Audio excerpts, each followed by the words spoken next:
The resistance of a wire is Rho. If it is melted and stretched to n times its original length, what will be the new resistance?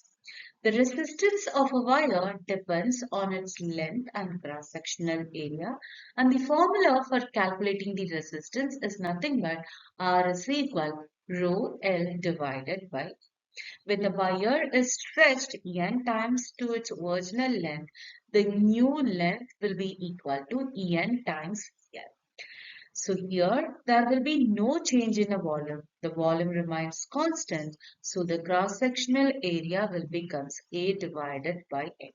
So here we can write the change in a resistance. Our new resistance will be equal to rho times NL divided by A divided by N, which will be equal to N square times rho L divided by A. This rho L divided by A is nothing but our original resistance value, whereas R dash is our new resistance value. So R dash can be written as N square times R, the original resistance value. So based on this, we can say the correct answer for the question is option B here.